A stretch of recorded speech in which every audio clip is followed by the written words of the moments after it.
Hey everybody, welcome to the world of BZZZT, which is basically a fun way of saying I'm playing as a blue robot who collects orange bolts and is dealing with some really tough levels here. This is BZZZT, BZZZT.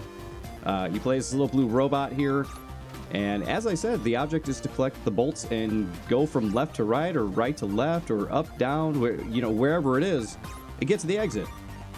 Get from point A to point B. So here, you got this little guy here. We're collecting some bolts. Don't get stomped. And boom. Simple, right? Don't get cocky. Okay? This game gets pretty difficult. This is a precision platformer at times. And they throw some real, death-defying stuff at you here. Just to give you a little bit of info, this game just came out on Switch a few weeks ago. It's available for 15 bucks. It's set up with, as you can see here, tons of levels. There's over 2,000 bolts to collect. Looks like there's about 76 levels altogether. I'm at level 25, or 24, actually, about to hit 25. And it looks like there are trophies to collect, which I hadn't really looked into just yet. But you also have bonus stages. This is where the rest of the 76 come in. You'll see, you got your, main levels here with bosses. There are bosses. Your bonus levels. And that's it. But there are 76 levels here. And you can tell that the dev team put a lot of care into this game. You can tell that they really like what they're building with this game. They like little blue robots and bolts and stuff, right? We're going to jump ahead here. We're going to play a smattering of levels I've already played. Let's see. This one's called Precision is the Key. I don't remember which one this is, but let's give it a shot. So yeah, as you can see here, things are already getting a bit more complicated.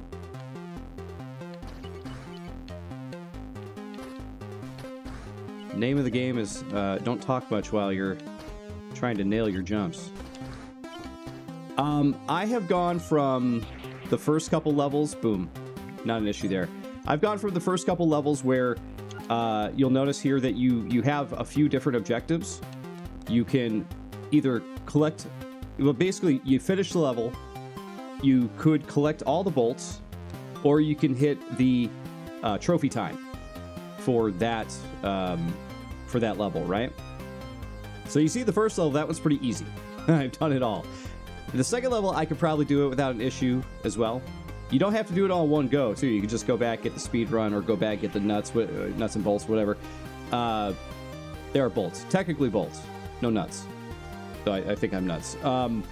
Regardless, you have those options, right? So I went from okay, I could probably speed run a few of these, and then I was like, oh, well, I'll just collect the bolts for now.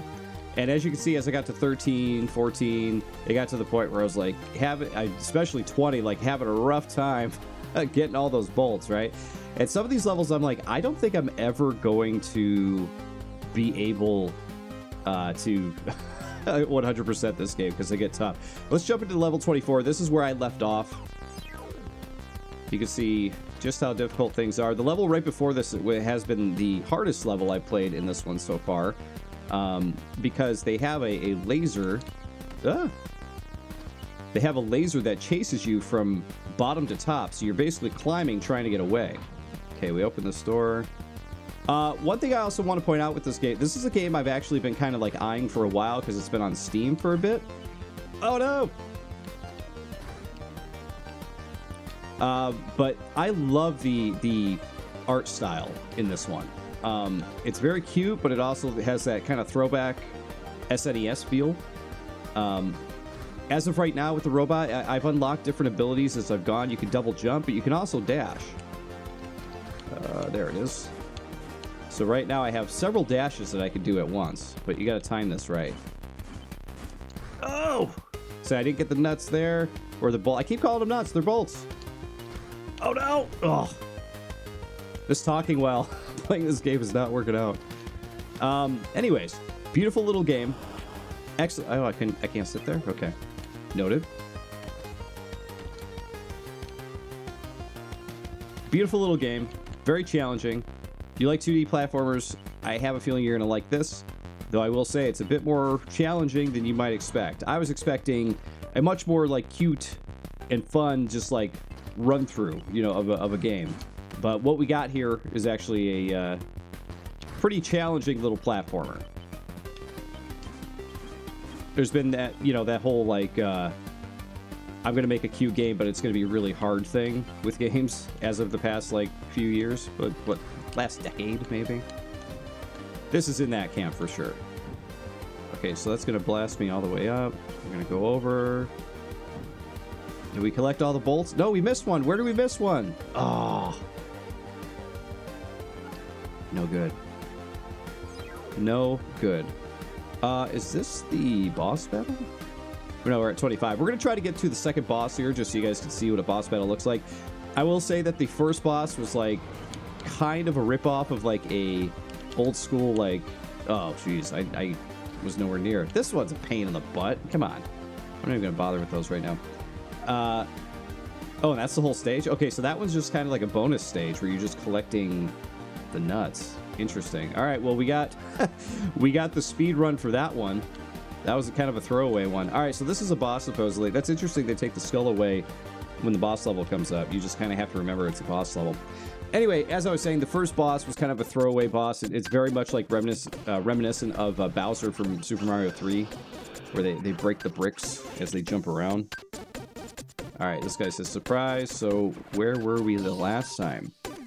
Bad Bert, we are not developing any weapons here. Nonsense, my brilliant intellect is telling me you are lying.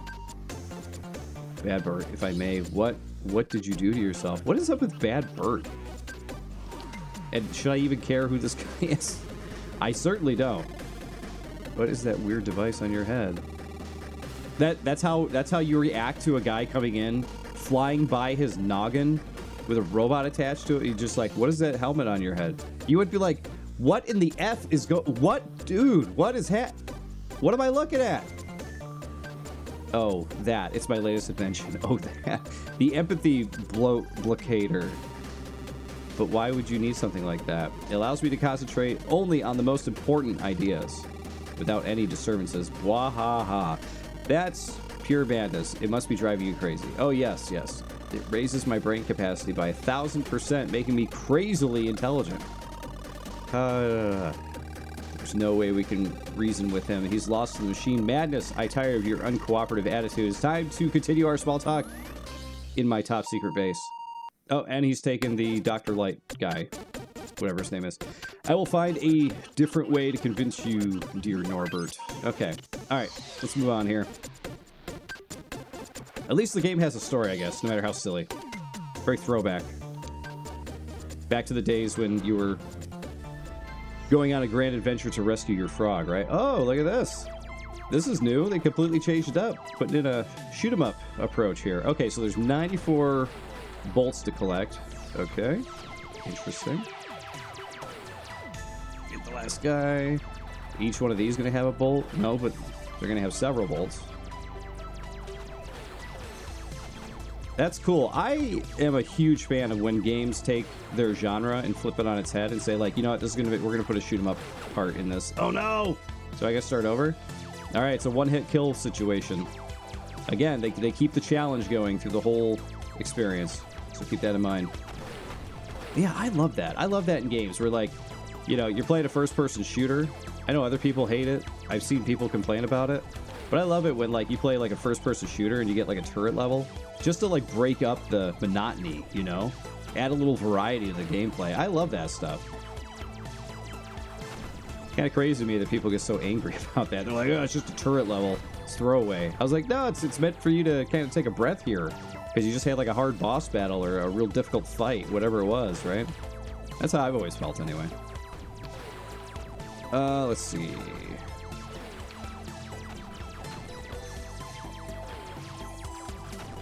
The whole levels or no boss at this one? Hey, we got all the bolts and that. Okay, so I guess that was the boss battle for that one. So that wasn't so much a boss battle. So maybe those levels are more like just story pieces, you know, narrative levels, I guess. I don't know what you want to call them. But as you can see here, though, we're in a completely different area. Completely new tile set, completely new theme, brand new biome, whatever other synonym you could think of. And here we are. And look, we're swimming too. Oh, geez. I am trying not to get hit by this guy. I will say, though, one of the things that I wish could do, if that is that the robot's name, or is that just the game name? I don't know. I wish that he could attack. I wish that he had some sort of attack. What got me? I didn't even see it. Everything is like, you know, you're completely passive. You're completely defenseless. Oh, I hit the mine. I didn't realize those were hittable because they're in the background. Those should be in the foreground. Those should definitely be in the foreground. Oh, wow. The swimming is very swimmy. When you hit it, you got to be prepared for where you might go. That's for sure. What a beautiful little tile set they built here for this level. These levels coming up here. This is really nice. You also notice that they've completely changed the enemy types. Like, the enemies are quite varied now.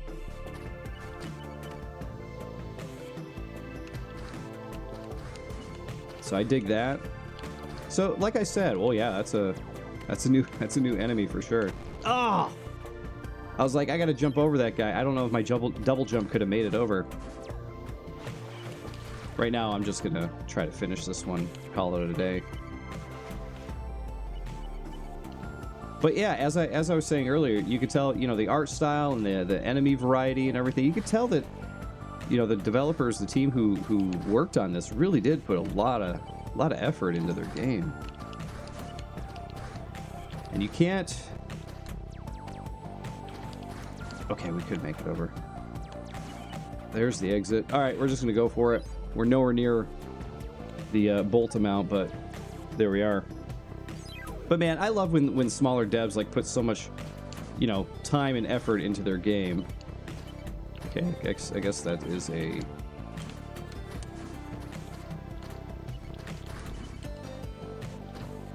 sort of a little wall climbing thing there. That's cool. You know, I play a lot of indie games.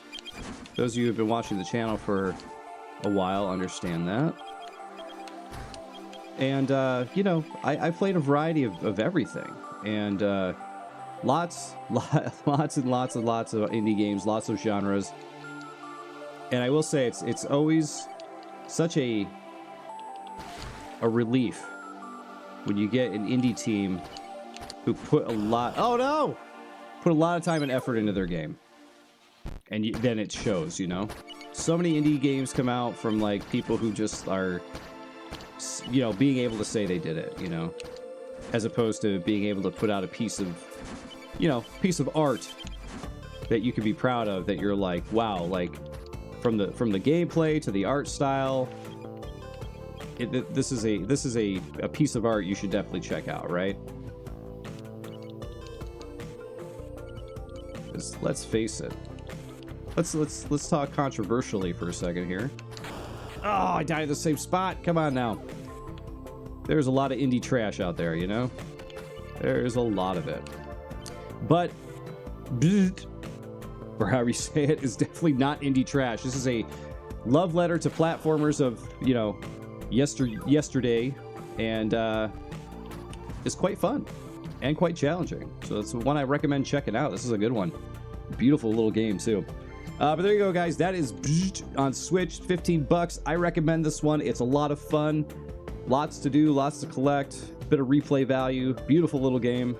Check it out, and I'll see you all in the next one.